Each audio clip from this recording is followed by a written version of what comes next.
Satu lagi adat Melayu itu tegur dan sapa. Betul. Duduk bersama, makan bersama, bersela. Saprahan. Ya. Karena kan makan berdiri itu tidak menyalahi aturan di dalam kehidupan beragama kita. Tidak boleh sunnah. makan berdiri, tidak boleh dengan tangan kiri, sehingga makanan yang sedikit pun jadi cukup. Ya.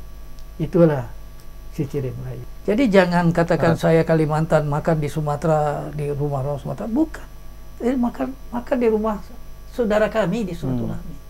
Nah, makan dan duduk itu, mengajak teman makan, mengajak teman yang di rumah, itu adalah memperkuat silaturahmi di antara kita. Itu kan kita harus memang menjaga marwah, ya kan? Marwah Melayu itu harus terus kita lestarikan, kita jaga.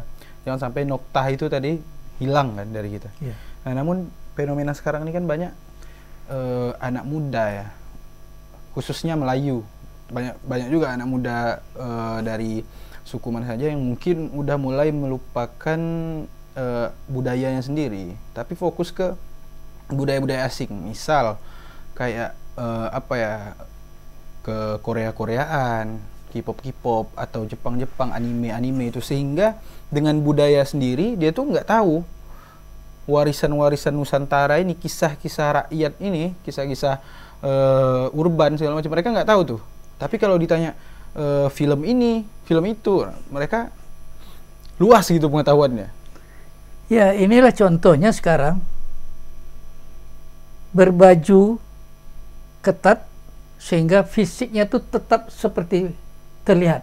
Nah, padahal di dalam budaya Melayu itu baju itu penutup aura. Ya, baju kurung. Ya, kan? Jadi menutup aura. Ya. Jadi jangan kita menyalahin dari itu. Ia tetap berpakaian, tetapi tidak menutup aura. Aura itu jangan memperlihatkan segi dari tubuh.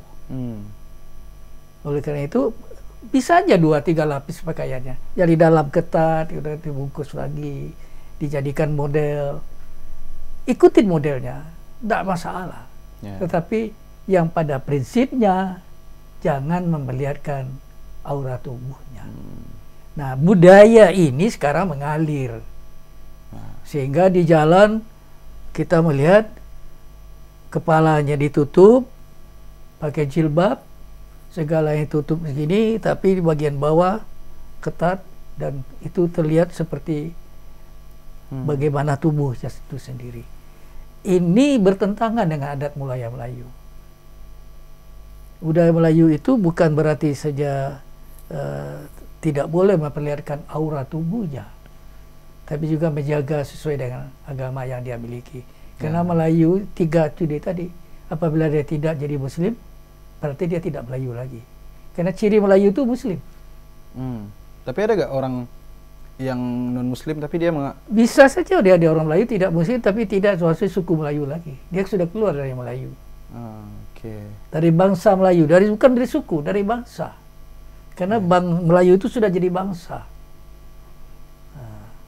Jadi bangsa yang pakaian seperti itu tidak diberi izin oleh bangsa Melayu.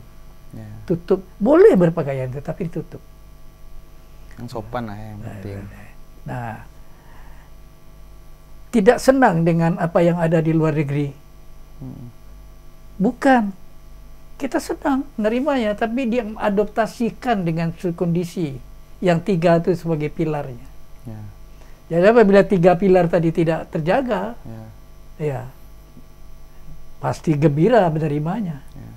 Kita bisa gembira menerimanya, tapi dihambat oleh 3 pilar tadi, kita menyesuaikan keadaan itu. Bisa berbaju. 3 pilar itu nggak lepas dari diri kita, ya kan? Mau kita adaptasi gimana pun, mau kita ini, yang penting 3 itu nggak harus lepas. Ini harus kita tularkan kepada semua adik-adik, anak-anak, bahkan teman-teman kita, mahasiswa, adik-adik kita. 3 pilar itu harus kita jaga. Marwah diri itu dengan cara berpakaian. Marwah diri. Cara berperilaku. Apabila kita tidak lagi berpakaian sebagaimana yang ditetapkan itu, marwah diri kita sudah hilang. Menonjolkan batang tubuh itu hukumnya haram.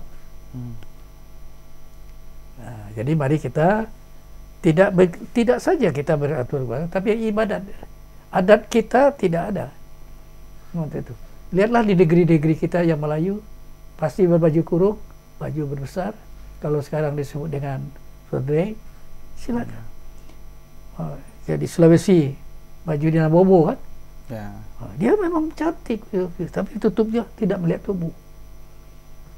Dan itu lahir dari para model-model yang ada di Yunani dulu. Yunani itu kan bajunya berlapis-lapis, tidak memperlihatkan tubuh. Nah, sudah sampai di era berubah. Nah, seperti juga di Indonesia. Ya. Nah, awalnya di Korea, diterima di Indonesia. Barat, tapi kalau kita pilar, bisa diterima, tapi hanya dalam bentuk bungkus. Yang penting 3 tadi nggak harus hilang.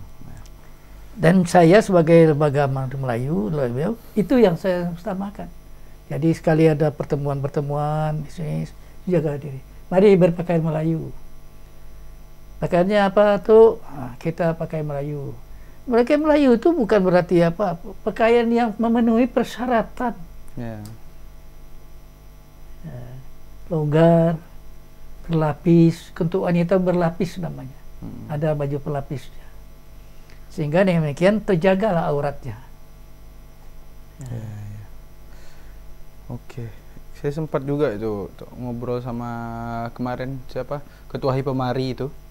Bang Rifki itu. Kami itu sampai pada statement seperti ini. Bagaimana cara kita itu sebagai anak muda ya, yang kreatif itu, bagaimana caranya menjakselkan Melayu. Nah, padahal Jaksel ini sendiri kan sebenarnya bukan suku, bukan apa, hanya sebuah daerah kan, tapi kata-kata itu menjadi sebuah apa ya, hal yang wow gitu. Jadi gimana caranya kita menjadikan Melayu itu hal-hal yang seperti itu juga. Nah, itu dari media digital, Bang Rifki itu bilang, karena memang sekarang ini kan lagi gencar-gencarnya perkembangan teknologi informasi ya kan. Makanya dari media-media digital itu sangat-sangat inilah cepat lah menyebar. Cuman kalau kayak konvensional kayak seminar segala macam, apakah itu masih ini ya, masih apa namanya, masih bisa gak kira-kira kita menyebarluaskan Melayu itu lewat kayak gitu? Tidak ada tantangan dan tidak ada hambatan. Karena di negeri kita ini tidak pernah mempersoalkan antara Melayu dengan yang lain. Iya sih. Karena bagian kehidupan kita bersama, tapi kita juga harus menjaga itu. Jangan mentang-mentang orang sudah bisa melihat kita bersama sebagai suatu kerukunan bangsa dan tatanan kehidupan. Melayu itu sebenarnya disebut dengan tatanan kehidupan. Jadi orang Melayu itu adalah tatanan kehidupannya seperti ini. Orang itu tatanan kehidupannya seperti ini. Kebiasaan dan tatanan kehidupan itu tidak ada tantangan dari orang lain. Dari pihak lain, dari suku lain, dari bangsa lain. Orang Cina bersahabat dengan orang Melayu dari dulu. Coba kita lihat di Kalimantan. Mereka datang biasa, dekat di Riau, Kalimantan, Sulawesi, gitu, orang biasa. Datang orang Barat juga gitu, biasa. Kenapa? Karena kemampuan dalam rangka bernegosiasi dan adaptasi, bersilaturahmi di antara suku-suku dan bangsa itu. Tidak ada perbedaan orang Melayu. Apalagi dengan orang Arab, dengan Yaman, dengan India, dengan ini. Semua menjadi satu. Nah, Melayu itu adalah keturunan campuran dari semua itu. Jadi ada Melayu keturunan India, Melayu keturunan Arab, Melayu keturunan memang keturunan Cina. Iya. Kita ini merupakan paduan dari keturunan bangsa suku-suku yang lalu menjadi satu bangsa, itulah bangsa Melayu. Nah, pengikatnya dan ciri-ciri yang 3 tadi itu asasnya itu ya. Nah, kembalikan itu kepada azasnya. Nah, dan kita tidak akan pernah ada bermusuhan. Jadi kalau ada sengketa, tidak akan ada sengketa. antara kita dengan Malaysia, kita dengan Thailand, kita dengan Laos, kita dengan ini. Nggak ada sengketa. Kenapa? Semua bisa dirembukkan dalam satu sistem. Nah, itu yang kita jalankan sehingga pemuda-pemuda ini menjadi pemuda internasional karena bisa mendudukkan sisi-sisi. Inilah generasi-generasi yang akan datang yang akan merebut kepemimpinan dunia. Saya yakin kalian akan bisa masuk ke dalam kancah dunia itu. Yang penting ya 3 asas tadi yang dilupakan ya kan? Iya. Harus terus dibawa. Harus. Nah, oleh karena itu belajarlah leader in leadership.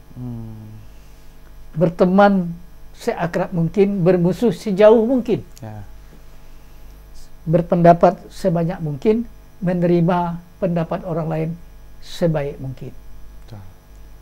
Nah, sekarang mahasiswa tidak lagi berpertengkar ya, tapi bersama.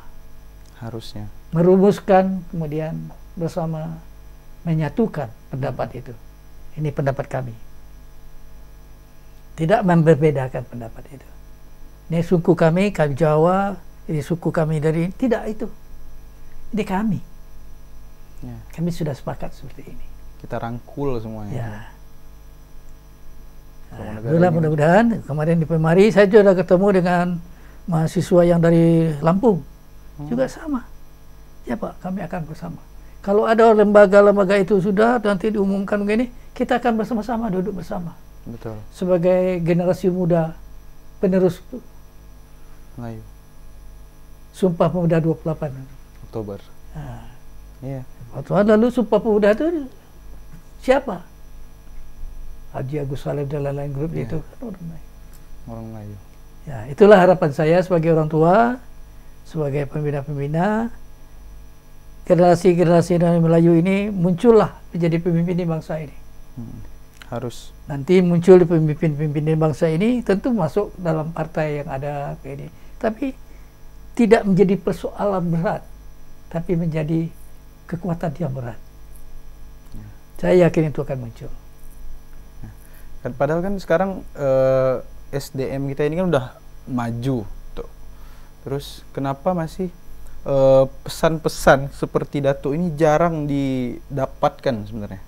Jarang didapatkan di entah itu dari sosialisasi pemerintah atau entah dari media sosial lembaganya sendiri. Padahal ini kan pesan-pesan seperti Datuk ini, dan mungkin banyak orang-orang tua atau orang-orang di luar sana yang punya pemikiran yang sama kayak Datuk. Cuman hal-hal itu tuh nggak tersampaikan gitu, sampai anak-anak muda itu kurang tahu hal-hal kayak gitu. Itu apa penyebabnya sebenarnya? Kenapa? Karena kita menyebut NKRI itu sudah bungkusnya itu. Bungkus NKRI itu tidak lagi menyebut Melayu. Nah, mosaiknya itu Melayu. Kalau ada sebuah lukisan, ada sebuah bentangan, mosaiknya atau keramiknya itu keramiknya Melayu. Tidak kita menyebut itu. Nah, di dalamnya coba lihat siapa sekarang yang ada di dalam pemerintahan. Ada anak Melayu. Karena kita orang halus, budaya kita tidak menyatakan bahwa menonjolkan diri dengan kesukuan, kita masuk dalam rangka NKRI dengan mosaik yang disesuaikan dengan itu Bhinneka Tunggal Ika. Tapi kalau kita mau bagus sebagai, mari mosaik-mosaik itu jadi cemerlang. Yang mengisi lagi. Itu cemerlang darah kita. Ini tugas kita sekarang. Nah, jadi saya tidak ingin mengatakan itu bahwa yang lain juga tidak perlu. Perlu. Karena semuanya menjadi satu. Saya kira juga memang perlu banyak sosialisasi tentang hal-hal kayak gini. Itu. Ya kan? Entah dari lembaga pemerintahan atau lembaga-lembaga lain di luar pemerintahan. Itu harus banyak tuh edukasi-edukasi ke pemuda yang kurang lebih seperti ini. Jadi kita tuh jadi tercerahkan gitu. Oleh karena selalulah buat kelembagaan, keorganisasi tanpa membuat bungkusan-bungkusan kelembagaan yang mahal. Tapi ini akan bisa menerobos ke birokrasi dan masuk dalam pemerintahan sebagai bagian daripada sistem itu sendiri. Kalau membuat bingkainya itu kelembagaan yang berat, biaya untuk organisasinya berat. Pekerjaannya nggak ada, hanya mengurus organisasi. Pernah saya mendapatkan wejangan dulu dari Pak Hamka. Pada waktu beliau pulang dari Jakarta, lewat Pekanbaru ke Padang. Sampai di Pekanbaru, kami menemui beliau, menginap di Pekanbaru bersama dengan beliau. Pesan beliau satu, jangan membuat organisasi besar yang kalian hanya mengurus organisasi. Habis waktu kalian mengurus organisasi, itu kata beliau. Saya mendengar sendiri dari mulut beliau. Tapi organisasi itu tidak bisa apa-apa. Oleh karena itu, kita melihat sekarang apa yang terjadi di organisasi yang beliau ciptakan itu. Organisasi besar dengan kekayaan lebih dari 600 triliun. Kan tidak berat mengurus organisasinya. Tapi efektivitasnya yang diurusnya. Nah, kelemahan kita selama ini bikin organisasi, mengurus lembaganya itu yang berat. Habis kita 90% tenaga kita hanya mengurus lembaganya. Dibanding sedangkan actionnya 10%. Nah, sedangkan apa yang dikatakan Pak Hamka tadi, actionnya 90%, mengurus organisasi 10%. Mudah, murah. Tidak bingkainya tentu besar. Tapi maknanya besar. Dampaknya terasa. Coba kegiatan panti asuhannya, pindah anak yatimnya, sekolah, klinik, rumah sakit, bakti sosial, amalan pendidikan yang luar biasa banyak benar. Tapi tidak pernah ada sengketa, tidak ada carut marut di dalam. Perlu ditiru itu. Nah, bagaimana konsep-konsep yang baik itu, pola pikirnya, ini kita terapkan di kebudayaan Melayu. Ada azasnya sama. Mari. Saya pesannya hanya itu. Mari kita belajar itu. Mari kita buat itu. Kalian akan menjadi pemimpin di negeri ini. Saya yakin kalian akan jadi pemimpin Melayu besar untuk negara ini, untuk bangsa ini. Bukan cuma Indonesia kan, tapi ada 9 negara yang Melayu. Kan? Nah, namun Melayu... Jangan banggakan sarjana. Jangan banggakan, itu enggak ada. Itu nilainya kecil.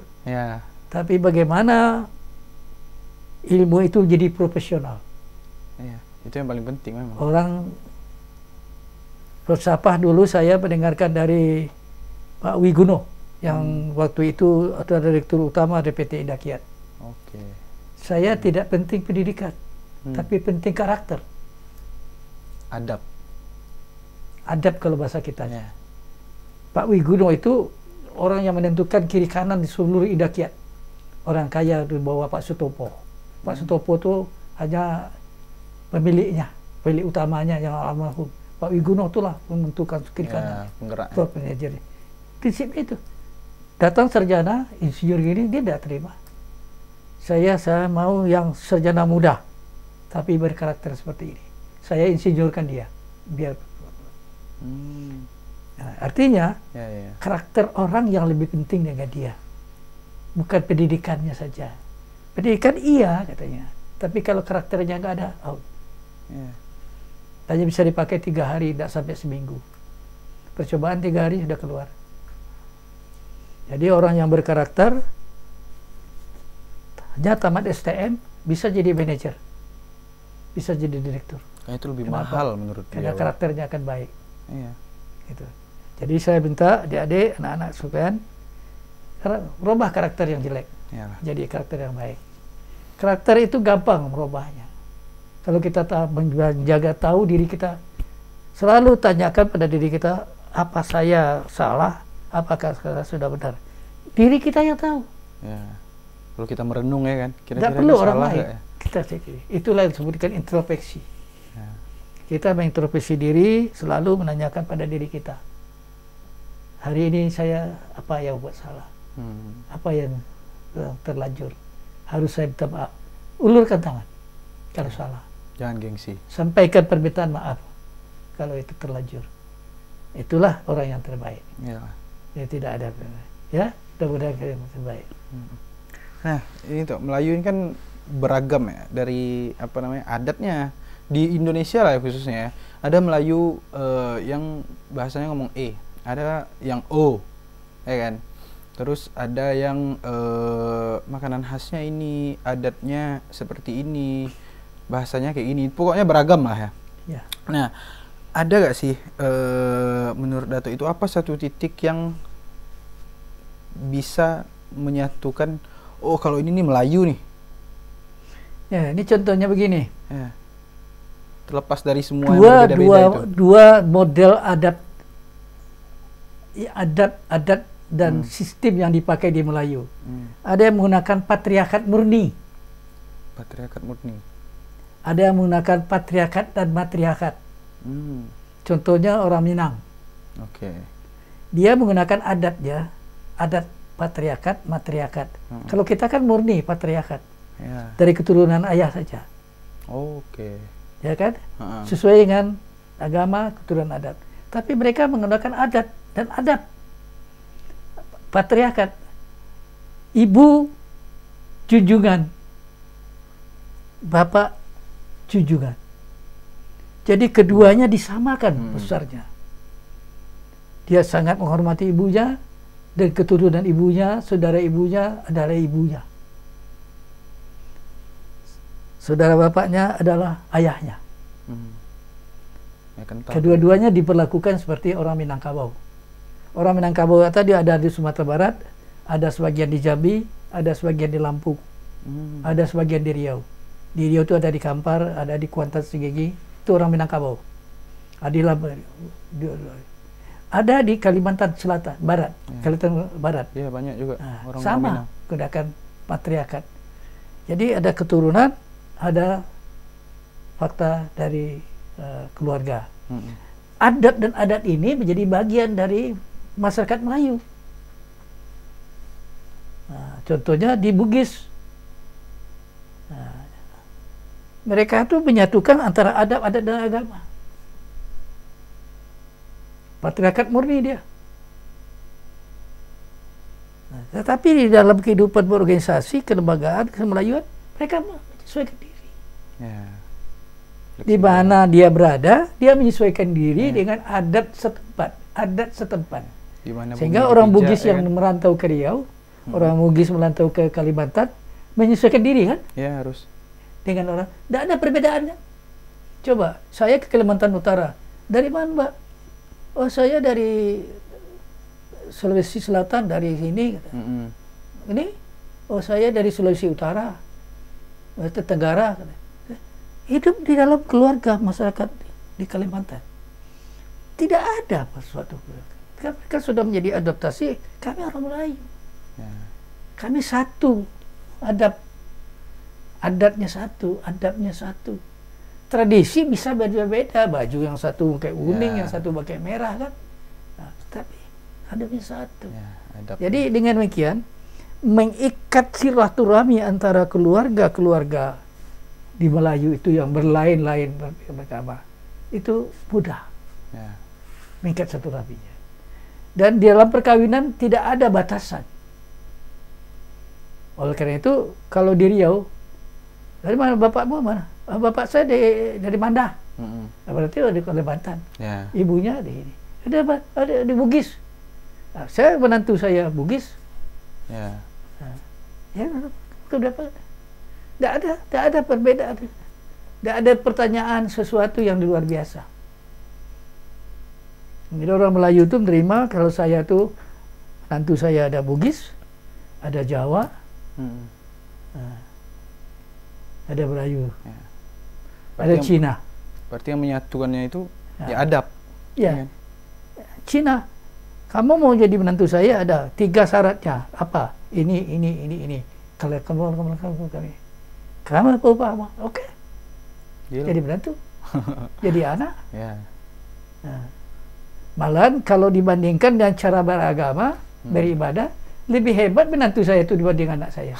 Padahal dia baru kemarin masuk agama. Saya yang menjadikan saksi, jadi saksi, dia sebagai orang yang mu'alaf. Nah, artinya bahwa kita tidak ada melihat perbedaan antara orang. Kalau mau masuk, ini jalurnya, silakan. Tanpa paksaan. Nah, gitu ya. Nah, begitulah dalam organisasi besok. Jadi ada yang dari Aceh, ada dari Kalimantan, mari kita bersatu. Itulah NKRI kan. Melayu itu menjadikan satu NKRI ini. Tanpa Melayu dulu NKRI tidak jadi. Itulah sumbangsih yang terbesar Melayu itu tidak pernah menidakkan untuk persatuan bangsa ini. Tentunya tidak mau ribut-ribut NKRI, begini lambang Pancasila dari Kalimantan. Bendera dari mana? Dari Bugis sana kan? Ya itulah pendapat saya, pedoman yang saya berikan, gambaran dan keinginan saya bagaimana. Mari duduk. Kapan ada mahasiswa duduk? Jangan buat lembaga yang berat. Kita duduk undang bersama, makan di mana, di masjid atau di musola, kita duduk. Selesai sholat, kita duduk bersama-sama dulu, tanpa biaya, tanpa ruangan sewa-sewa. Selesai. Atau di musola yang agak lapang, kita duduk, selesai sholat, kita duduk. Ke sholat di sana, duduk. Jangan buat lembaga yang bebannya berat. Itu seperti tadi. Nasihat dan saran saya seperti itu. Penting lembaganya ringan tapi impact-nya ya kan, dampaknya ke masyarakat itu terasa ya kan, daripada kita sibuk ngurus organisasi aja tapi pertemuan di hotel, pertemuan di hotel tapi dampaknya nggak ada yang dirasakan, percuma aja. Oke. Dia terbitkanlah buku panduan, bagaimana ciri Melayu, bagaimana tatanan kehidupan Melayu di rumah tangganya seperti apa. Tidak menyebutkan suku. Tanpa menyebutkan suku ya. Tapi itu semua akan menjadi, oh iya, sama. Asal azza itu sama semua keluarga. Sama. Dari Aceh, dari Bandung, dari mana, sama. Di tatanan. Nah, tatanan yang dibuat itu berdasarkan kurun waktu tatanan. Nah, pekan itu. Cara bergaul, cara bersahabat. Cara berpakaian, nanti cara adat beriadatnya kalau menikah seperti apa, seperti apa. Nah, masing-masing sesuai dengan adat negerinya tercinta. Karena negerinya masing-masing punya ciri-ciri yang tidak boleh dilanggar. Dan itu dijaga. Harus dijaga dan dilestarikan ya kan. Beda Kalimantan Timur, Kalimantan Barat lain, Kalimantan Utara lain, kan? Beda-beda. Tapi dia satu. Bhinneka Tunggal Ika. Nah, itulah di Indonesia. Nah, itulah kawan-kawan. Jadi apa yang kita dapat itu, kita sebagai generasi muda Melayu, ya kan, harus selalu menjaga 3 azas tersebut. Nah, itu poin yang paling penting, ya kan.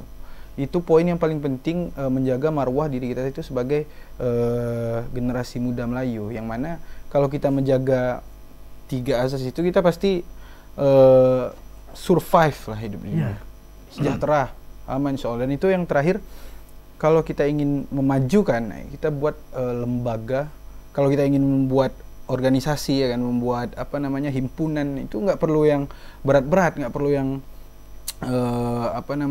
ribet-ribet, tapi yang simple aja, tapi dampaknya itu sangat impactful ke masyarakat, ke generasi muda Melayu khususnya ya. Contohnya yang buat show, buat organisasi harus baju seragamnya seperti ini, itu tidak perlu belakangan.